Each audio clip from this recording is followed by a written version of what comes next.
मेरी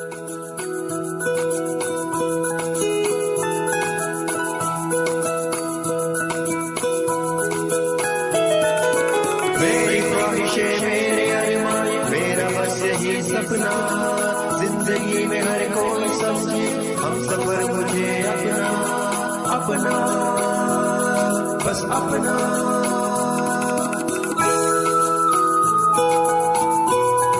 अपना radio 96.9 FM।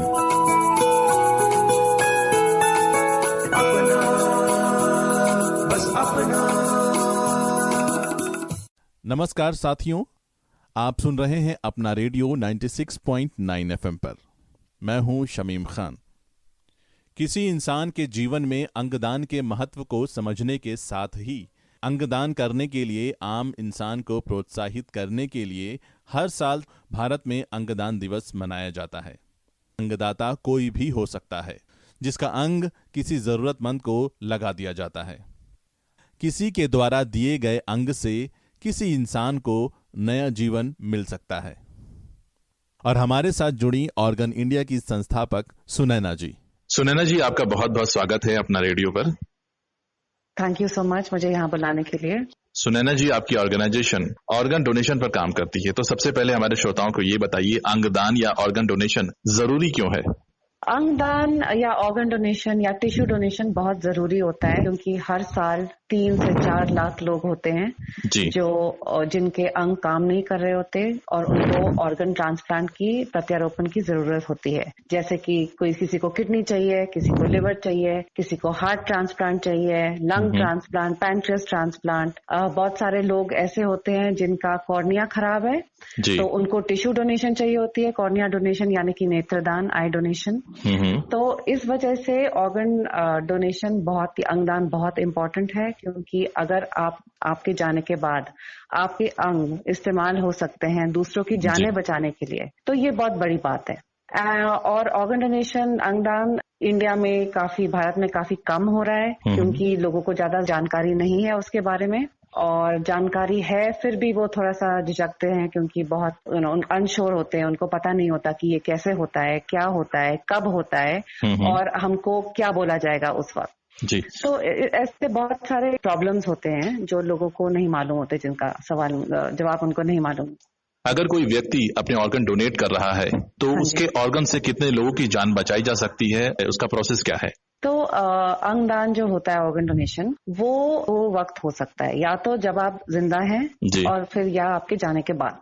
तो जब जिंदा है वो लिविंग डोनेशन होता है। लिविंग डोनेशन का मतलब आप जीते जी एक अंग किसी और को दे सकते हो, और ये सिर्फ किडनी या लिवर के मामले में हो सकता है क्योंकि आपके पास 2 किडनी होती हैं और लिवर को वो कट करके एक पीस दूसरे किसी और में व्यक्ति में जा सकता है और लिवर रीजनरेट होता है। लिवर एक ऐसा अंग है जो अपने आप रीजनरेट होता है, बढ़ सकता है। तो जीते जी आप लिवर भी दे सकते हैं किसी को। तो ये हुआ लिविंग डोनेशन। तो लिविंग डोनेशन में ऐसा है कि कानून में लिखा है कि आप लिविंग डोनेशन सिर्फ अपने नियर रिलेटिव को दे सकते हैं। इसका मतलब कि अगर आपकी फैमिली में कोई हो जिसको अंगों की जरूरत हो, ट्रांसप्लांट की जरूरत हो, तो आप उनको दे सकते हैं। कानून ने ये थोड़ा मुश्किल कर दिया है कि बाहर से कोई व्यक्ति आपको अंग दे, क्योंकि इसमें बहुत सारा कुछ ऑर्गन ट्रेडिंग हो सकती है या हो सकता है कि लोग पैसे देके दूसरों से अंग लें। तो ये सब खत्म करने के लिए एक ट्रांसप्लांट लॉ लाया गया था 1994 में। उसका नाम है transplantation of human organs and tissues act, और उसके अंदर साफ साफ लिखा गया है कि अगर आप लिविंग डोनेशन करोगे तो नियर रिलेटिव्स को दे सकते हो, और अगर आपको किसी और को देना है फिर उसका प्रोसेस ही अलग है और उससे बहुत सारी परमिशन चाहिए होंगी गवर्नमेंट डिपार्टमेंट से, हॉस्पिटल से, तो वो काफी मुश्किल है। अब लिविंग डोनेशन तो ये हो गया। अगर आपको जैसे किडनी की जरूरत है या कोई भी ऑर्गन की जरूरत है और आपकी फैमिली में कोई नहीं है जो आपको डोनेट कर सके, और हार्ट ट्रांसप्लांट चाहिए, तो ऑब्वियसली वो कोई लिविंग डोनेशन से नहीं मिल सकता, तो फिर आपको डिसीज्ड ऑर्गन डोनेशन यानी कि डोनेशन किसी के जाने के बाद, अगर वो मरने के बाद डोनेट करें तो वो आपको मिल सकता है। अब सपोज किसी की डेथ हो गई और उनके ऑर्गन्स यूज कर सकते हैं। तो हॉस्पिटल उनकी फैमिली के पास जाएगा और बोलेगा कि आपका जो पेशेंट है वो ब्रेन डेड है, वो अब नहीं रहा है, उसकी ब्रेन इंजरी बहुत ज्यादा है और क्योंकि वो वेंटिलेटर पे है उसके बाकी अंग काम कर रहे हैं, वो आर्टिफिशियल लाइफ सपोर्ट पे है। तो इस स्थिति में फैमिली डिसाइड कर सकती है कि ठीक है, हमारा पेशेंट जो भी है हमारे फैमिली मेंबर वो जा चुके हैं, वो मर चुका है और उसके दूसरे के बचाने के लिए हम उसके ऑर्गन अंग डोनेट कर सकते हैं। तो इसमें दोनों kidneys, lungs, liver, heart, pancreas, intestine सब डोनेट हो सकता है और 8 से ज्यादा लोगों की जानें बच सकती हैं। 8 से ज्यादा? हाँ जी, लेकिन इसमें एक चीज बहुत क्लियर होनी चाहिए कि ऑर्गन डोनेशन यानी कि अंगदान सिर्फ ब्रेन डेथ के बाद होता है, क्योंकि अगर किसी को हार्ट अटैक हो गया और उसका हार्ट बंद हो गया तो एकदम बाकी सारे अंग भी खत्म हो जाएंगे, राइट। लेकिन अगर किसी को ब्रेन इंजरी है और वो अस्पताल में लाया जाता है और उसको वेंटिलेटर पे रखा जाता है और फिर उसके ब्रेन पूरी डेड हो जाती है जी, और बाकी अंग फिर भी ठीक होते हैं क्योंकि वो वेंटिलेटर पे है, तब ऑर्गन डोनेशन किया जा सकता है। क्योंकि टेक्निकली वो मर चुका है, क्योंकि ब्रेन तो बिल्कुल मर चुकी है, लेकिन क्योंकि वो वेंटिलेटर पे है और बाकी अंगों को ऑक्सीजन मिल रहा है, ब्लड मिल रहा है, वो थोड़ी देर के लिए ठीक रहते हैं और उस वक्त ऑर्गन डोनेशन या अंगदान हो सकता है। जी, तो गवर्नमेंट की कौन सी बॉडीज हैं जो इस पर काम कर रही हैं? तो गवर्नमेंट की एपेक्स बॉडी जो है वो है NOTTO, national organ and tissue transplant organisation. ये सफदरजंग हॉस्पिटल में बेस्ड है और ये ministry of health and family welfare के अंडर आती है। ये सबसे एपेक्स बॉडी है जो सारे लॉज वगैरह बनाती है जी। और हर state, because health is a state subject, तो हर स्टेट का अपना नोडल एजेंसी है। तो जैसे आप जो भी स्टेट में जाएंगे उनकी अपनी नोडल एजेंसी होगी अपने हेल्थ मिनिस्ट्री के अंडर, जो ये सब सारा देखेगी, एलोकेशन देखेगी, रूल्स देखेगी, अवेयरनेस एक्टिविटीज देखेगी, सब कुछ वो करेगी और सारे हॉस्पिटल्स के साथ टाई अप वो एजेंसी करेगी जी। तो ऑर्गन डोनेशन का रेट इतना लो क्यों है? लोग इतना कम ऑर्गन डोनेट क्यों कर रहे हैं? तो जैसे कि आप साउथ ऑफ इंडिया में देखेंगे तो रेट ज्यादा है, क्योंकि उन्होंने बहुत पहले अवेयरनेस एक्टिविटी शुरू कर दी थी। उन्होंने बहुत पहले काम शुरू कर दिया था इस पे। वहाँ के लोगों को काफी इंफॉर्मेशन पता है ऑर्गन डोनेशन की और वो जाने के बाद डोनेट करते हैं, क्योंकि उनके जो भी सवाल थे वो गवर्नमेंट ने अवेयरनेस एक्टिविटीज के थ्रू या फिर एड्स के थ्रू ये सब उनको उनके सवालों को जवाब दे दिया है। नॉर्थ में थोड़ा कम है बिकॉज यहाँ पे शुरू हुआ है थोड़ा सा लेट, आई थिंक 6-7 साल हो गए हैं। नॉटो आई थिंक 6 साल पहले स्थापित हुआ था। बाकी नॉर्थ इंडिया में राजस्थान में अब काफी काम शुरू हो गया है, दिल्ली में बहुत हो गया है, पंजाब में, चंडीगढ़ में बहुत हो गया है अब, लेकिन पहले इतना नहीं था, तो इसीलिए रेट थोड़ा कम है। ऑल्सो लोगों को ये सब चीजों के बारे में नहीं पता, जैसे कि वो पूछते हैं कि हमको कैसे पता कि ये ब्रेन डेथ होती है, क्योंकि अगर आप कोई ब्रेन डेड व्यक्ति को देखें, जैसे कि सपोज किसी की डेथ हो गई, उनकी फैमिली को बोला गया कि ये व्यक्ति ब्रेन डेड है, हाँ, तो वो लोग बोलेंगे ठीक है कि हमको दिखाओ, तो वो अंदर आईसीयू पे जाएंगे और वो देखेंगे कि वो उनका पेशेंट तो वेंटिलेटर पे है और वो उसकी सांसें चल रही हैं और वो लग रहा है कि वो सो रहा है, तो वो बोलेंगे कि अच्छा ये तो मरा नहीं है, ये तो जिंदा है, ये आप क्यों बोल रहे हो कि ये ब्रेन डेड हो गया है। तो इस स्थिति में फिर डॉक्टरों को समझाना पड़ता है कि नहीं, क्योंकि ये वेंटिलेटर पे हैं तभी ऐसे दिख रहे हैं, वैसे ये मर चुके हैं। तो ये कंफ्यूजन बहुत होती है लोगों के बीच में। मैं किसी से कल ही बात कर रही थी और वो बता रही थी कि जब उनकी मदर की डेथ हुई थी 4 साल पहले, बिल्कुल यही प्रॉब्लम थी कि जब वो अंदर गए आईसीयू के, उन्होंने देखा कि वो तो सो रही हैं, तो लग रहा था कि सो रही है कि शायद उठ जाए, तो फिर उनको सब भाइयों बहनों को वो सब बोल रहे थे कि नहीं, शायद मम्मी ठीक हो जाए, शायद वो ठीक उठ जाए। और वहां के फिर एनजीओ वाले जो लोग थे उन्होंने और डॉक्टरों ने समझाया कि नहीं, ये ब्रेन डेथ है। फिर उसके बाद जब वो समझ गए तब वो मान गए। तो और दूसरे सेम फैमिली को यही प्रॉब्लम है कि दूसरे लोग आ गए, फिर अब यहाँ पे तो सब लोग पहुंच जाते हैं हॉस्पिटल, सारे रिश्तेदार, सबकी अलग अलग राय होती है कि नहीं, ये नहीं करना चाहिए, क्या पता कि ये अंगों को बेच दें या किसी और को दे दें। तो मैं लोगों को बताना चाहती हूँ कि ऐसा कुछ नहीं होता, पूरा सिस्टम बना हुआ है और गवर्नमेंट का भी पूरा रोल है इसमें। जो भी नोडल एजेंसी है उस जगह की, उनको सब पता होता है कि अंग कहाँ जा रहे हैं। वेटिंग लिस्ट होती है जो गवर्नमेंट एजेंसीज के पास होती है, और अंग उन्हीं को जाएंगे जिनको गवर्नमेंट डिसाइड करेगी और जो वेटिंग लिस्ट पे हैं। तो ये सब बहुत सारे मिथ्स होते हैं जो लोगों के मन में होते हैं, इसीलिए वो ऑर्गन डोनेशन इतनी आसानी से मानते नहीं है। तो उनको काउंसलिंग करनी पड़ती है, और हर बड़ा अस्पताल है जो आजकल तो उनके पास सबके पास काउंसलर बैठे होते हैं। बट स्टिल जितना अवेयरनेस होगी लोगों में पहले से ही, उतना आसान होगा ऑर्गन डोनेशन उस वक्त करना। मैम, जैसा कि आपने कहा कि साउथ इंडिया में ऑर्गन डोनेट करने का रेट ज्यादा है बनस्पत पूरे इंडिया के, तो क्या ऑर्गन डोनेशन के बारे में लोग वाकई नहीं जानते हैं, या मुझे लगता है कि लोगों को ऑर्गन डोनेशन के बारे में जानना बहुत जरूरी है? हाँ, तो जैसे कि मैंने बोला कि वहाँ पे जागरूकता फैलाना बहुत पहले शुरू कर दिया था जी। और अब जाके उनका रेट अच्छा हुआ है। और ये साउथ इंडिया में नहीं, महाराष्ट्र में भी, Maharashtra is number 1 right now actually. Maharashtra, Andhra Pradesh, Tamil Nadu बहुत अच्छा कर रहा है। वहाँ पे बहुत पहले से अवेयरनेस एक्टिविटी हो गई थी, गवर्नमेंट एजेंसी बना दी थी और काम शुरू हो गया था। अब धीरे धीरे ये फैल रहा है। पिछले 6 सालों में काफी फर्क पड़ा है नॉर्थ में डेफिनेटली। और बस इसके ये है कि आपको सब जगह जागरूकता फैलानी है और लोगों को बताना है कि ये भी हो सकता है। जैसे लोग हार्ट अटैक से मर सकते हैं, लोग कैंसर से मर सकते हैं, लोग ब्रेन डेड भी हो सकते हैं। और इस स्थिति में आपको पूछा जा सकता है कि आपको अंगदान करना है कि नहीं, और आप ये करके बहुत सारी जानें बचा सकते हैं। या बहुत लोग होते हैं जो वेट कर रहे होते हैं, बच्चे होते हैं, बड़े होते हैं, जवान लोग होते हैं जिनको किडनी चाहिए, लिवर चाहिए, हार्ट चाहिए, और बस वो इंतजार करते रहते हैं कि हमको कहीं से मिल जाए। और अगर हम सब ये फैसला ले कि हम सब अपने जाने के बाद अंगदान करेंगे, तो फिर ये वेटिंग लिस्ट होगी ही नहीं इंडिया में। जी। अगर कोई ऑर्गन डोनेट करना चाहता है तो उसका प्रोसेस क्या है, किस तरीके से वो ऑर्गन डोनेट कर सकता है? बहुत अच्छा सवाल पूछा आपने, क्योंकि ये सबसे इम्पोर्टेंट चीज है कि अगर मैं ऑर्गन डोनेट मैं सोचूं कि ठीक है, ये मुझे आइडिया बहुत अच्छा लगा और मुझे ऑर्गन प्लेज करना है कि मेरे जाने के बाद मेरे ऑर्गन डोनेट हुए जी, तो मैं जाऊंगी, मैं किसी भी वेबसाइट पे साइन अप करूंगी। आप नोटो की वेबसाइट पे जा सकते हैं, noto.nic.gov।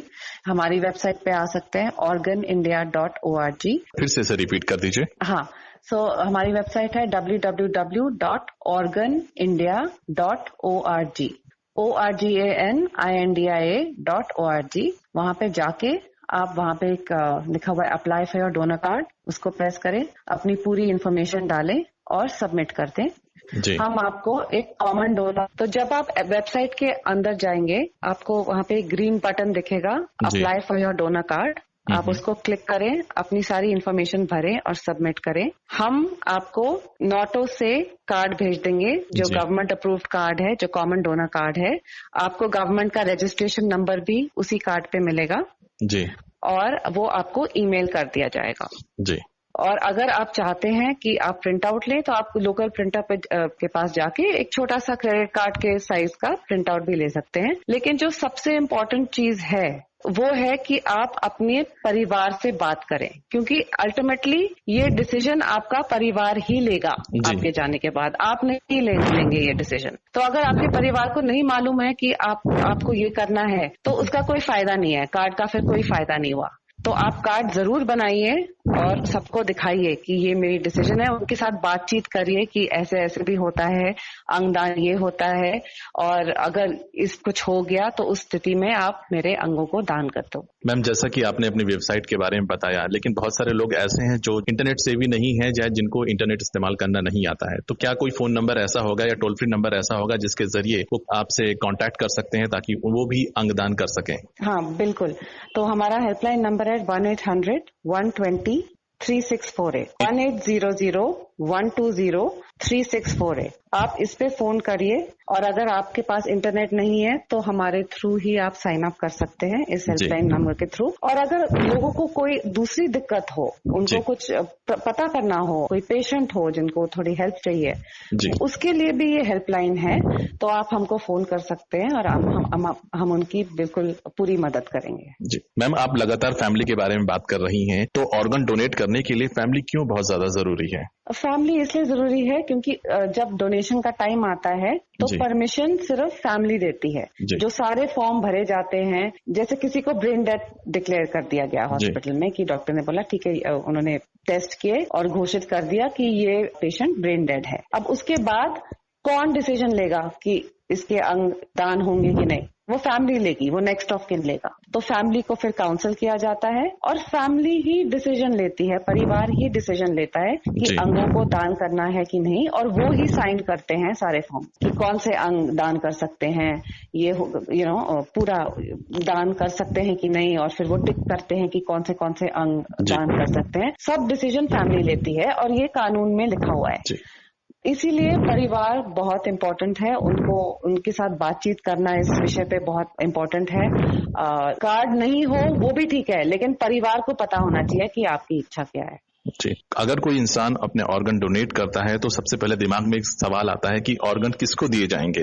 हाँ जी, तो ये कौन डिसाइड करता है कि आपके किसी इंसान का अगर ऑर्गन डोनेट किया गया है तो किसको जाएगा, ये डिसीजन कौन लेता है? तो एलोकेशन जो आप बात कर रहे हो, जैसे एलोकेट कैसे होते हैं ऑर्गन, एलोकेशन का पूरा सिस्टम वो जैसे हर सरकार है, हर स्टेट में जो सरकार है उनका नोडल एजेंसी होता है और वो डिसीजन लेते हैं। जैसे दिल्ली की नोडल एजेंसी है नोटो, तो नोटो ही डिसीजन, जैसे एक अस्पताल में किसी की डेथ हो गई तो वो नोटो को इन्फॉर्म करेंगे कि ये ऐसे ऐसे व्यक्ति है, उनकी ये एज है, उनका ये ब्लड ग्रुप है, ये वाले अंग सब ठीक है, डोनेट हो सकते हैं, फैमिली ने कंसेंट दे दिया है, परिवार बोला है ठीक है अंगदान कर दो। सारी इन्फॉर्मेशन नोडल एजेंसी को जाएगी, गवर्नमेंट नोडल एजेंसी को, और उस नोडल एजेंसी के बाद सारे अस्पतालों की वेटिंग लिस्ट ऑलरेडी होती है। तो फिर वहां से वो डिसीजन होगा कि ये अंग कहाँ जाएगा। ये कोई एक व्यक्ति किसी अस्पताल में ये डिसीजन नहीं लेता, ये पूरा नोडल एजेंसी और अस्पताल सब मिलके लेते हैं, और ये बहुत ट्रांसपेरेंट सिस्टम होता है कि किसको जा रहा है, कहाँ जा रहा है। तो ऐसा कुछ नहीं है कि ये उठा के किसी और को दे दिया या अपनी मर्जी से किसी ने अंग किसी और को दे दिया, ऐसे नहीं होता। लेकिन हाँ, आप ठीक बोल रहे हैं, ये सवाल बहुत उठता है कि हमको एलोकेशन क्या होता है, और लोगों को ठीक है, अच्छा है, पता होना चाहिए कि ऐसे एलोकेशन होता है। जी, ऑर्गन डोनेशन जैसे कॉज को प्रमोट करने के लिए क्या क्या किया जा सकता है? तो ऑर्गन डोनेशन को प्रमोट करने के लिए जैसे कि हम ऑर्गन इंडिया की तरफ से हम स्कूलों में जाते हैं, हमारे पास बहुत सारी फिल्में हैं, हमारा पूरा स्कूल प्रोग्राम है दिल्ली में। तो अगर कोई भी, और दिल्ली गवर्नमेंट ने भी हमको सपोर्ट किया है इसमें, और डायरेक्टिव दे दिया है स्कूलों को कि हमको बुला लें एक बार साल में। हाँ, तो हम बच्चे जो 9 से 12वीं क्लास में हैं उनसे बात करते हैं, क्योंकि वो आगे जाके फिर वो उनको हम ये नहीं बोलते कि आप अंगदान करो, हम उनको अंगदान के और ट्रांसप्लांट के बारे में बताते हैं कि ये प्रोसेस है, ऐसे होता है, और आप जाके अपनी फैमिली में बताइए कि आपने क्या सीखा है। तो आगे जाके फिर बड़े होके उनको ऑलरेडी मालूम होगा। जी, तो इसलिए हम स्कूलों में बहुत जाते हैं, कॉलेजेस में जाते हैं। हमारे 2-4 रेडियो शोज हैं पूरे इंडिया में, हमारे हिमाचल प्रदेश में, मध्य प्रदेश में। रेडियो एक बहुत ही अच्छा मीडियम है जिसके थ्रू अंगदान के बारे में बताया जाए लोगों को। रेडियो में बहुत इम्पोर्टेंस देनी चाहिए सबको, सरकार को, सभी एनजीओज को, और उसके अलावा मेडिकल कम्युनिटी में भी बहुत सारी CMEs होनी चाहिए। मेडिकल कम्युनिटी को खुद पता होना चाहिए कि अंगदान कैसे हो सकता है। सारे हॉस्पिटल्स में पोस्टर्स लगे होने चाहिए, तो लोगों को पता तो चले कि अंगदान जैसी कोई चीज है और कैसे हो सकती है, और तो उनको वो थोड़ा रूटीन हो जाएगा कि हाँ अंगदान है, हमको पूछा जा सकता है, और फिर उसके बाद वो फैमिली की डिसीजन है जी। उस पे किसी पे कोई दबाव नहीं होता कि आपको जरूर अंगदान करना है। अगर फैमिली ना बोल दे तो फिर वो ना होता है जी। आपने स्कूलों की बात की, तो क्या करिकुलम में बच्चों को पढ़ाया नहीं जा सकता अंगदान के बारे में, ऑर्गन डोनेशन के बारे में? हाँ, बिल्कुल पढ़ाया जाता है कभी कभी। जैसे पिछले क्लास 12 की जो CBSE का एग्जाम पेपर था जी, उसमें अंगदान के ऊपर एक पूरा प्रश्न था। तो वो बहुत अच्छी बात है। महाराष्ट्र में तो बहुत पहले से ही चैप्टर है साइंस में, बच्चों के भी होते हैं, बट इतना डिटेल में नहीं होता जी जितना उनको होना चाहिए, क्योंकि करिकुलम में तो सिलेबस में तो बहुत और भी चीजें डालनी पड़ती हैं, तो हर चीज के लिए वो बड़ा सिलेबस नहीं दे सकते। बट हाँ, अगर थोड़ा सा ज्यादा डिटेल में दे दे कि अंगदान क्यों इम्पोर्टेंट होता है और आप इतनी सारी जानें बचा सकते हैं, तो yes, that would be best. आपने सोशल मीडिया मीडिया की बात की थी, आपने बात की थी रेडियो की, आपने बात की थी मीडिया कम्युनिकेशन की, तो किस तरीके से सोशल मीडिया आगे बढ़ा सकता है अंगदान को? सोशल मीडिया तो सबसे इम्पोर्टेंट है आजकल, स्पेशली कोविड के टाइम। सब लोग अपने घर पे बैठे होते हैं, वो फोन पे होते हैं, फेसबुक पे होते हैं, इंस्टाग्राम पे होते हैं, जो भी दूसरी सोशल मीडिया साइट्स हैं, और अब वो उनको टाइम होता है देखने के लिए, पढ़ने के लिए। तो पहले भी सोशल मीडिया इम्पोर्टेंट था, लेकिन अब तो बहुत ही ज्यादा इम्पोर्टेंट है। तो इसके थ्रू हम बहुत सारे लोगों को रीच भी कर सकते हैं जो हम नॉर्मली नहीं रीच कर पाते, राइट।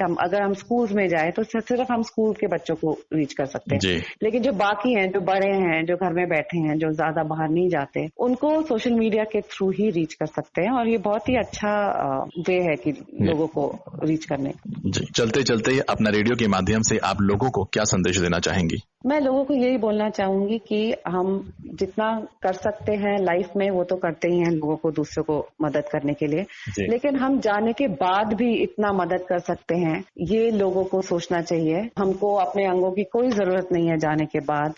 हमको क्या फर्क पड़ेगा अगर हमारे अंग दूसरों को मिल गए। और इतने सारे लोग हैं जो सफर कर रहे हैं डेली। हमको इतने सारे कॉल्स आते हैं कि हमको मेरे बच्चे को किडनी चाहिए, या मेरी माँ को किडनी चाहिए, लिवर चाहिए, हार्ट चाहिए, सो डेस्परेट, वो जो कुछ भी कर सकते हैं अंग पाने के लिए। तो मैं ये बोलना चाहती हूँ कि इन सब लोगों की जो सफरिंग है वो बिल्कुल कम हो जाएगी अगर हम सब मिलके बोलें कि हाँ, हम सब अंगदाता बनेंगे, और हमारे पूरे कंट्री, पूरे देश में ये लिस्ट खत्म ही हो जाएगी जो वेटिंग लिस्ट है। तो आगे आके आप करिए, और कोई जरूरत नहीं है आपको, अगर नहीं करना अंगदान आप मत करिए, लेकिन एटलीस्ट उसके बारे में थोड़ा पढ़िए। बहुत सारी वेबसाइट्स हैं, बहुत सारी फिल्में हैं, जाके थोड़ा सा देखिए कि जिनको लोगों को मिलता है उनकी लाइफ बिल्कुल बदल जाती है और उनको दूसरी जिंदगी मिल जाती है। और आप जाते जाते अगर ये कर सकते हो तो ये बहुत ही अच्छी बात है। 8 लोगों की जिंदगी बचा सकते हैं आप जाते जाते। बहुत बहुत शुक्रिया आपका हमसे जुड़ने के लिए। Thank you so much. एक रिपोर्ट के मुताबिक किसी भी समय किसी व्यक्ति के मुख्य क्रियाशील अंग के खराब हो जाने की वजह से हर साल कम से कम 5 लाख से ज्यादा भारतीयों की मौत हो जाती है।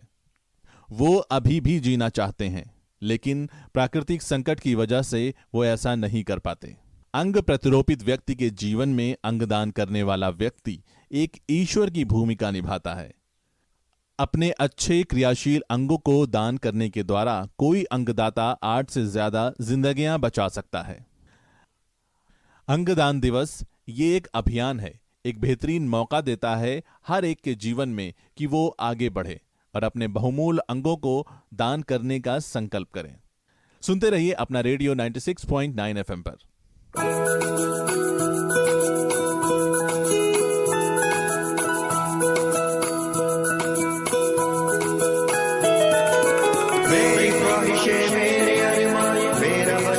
सपना जिंदगी में हर कोई समझे, हम सफर मुझे अपना अपना बस अपना।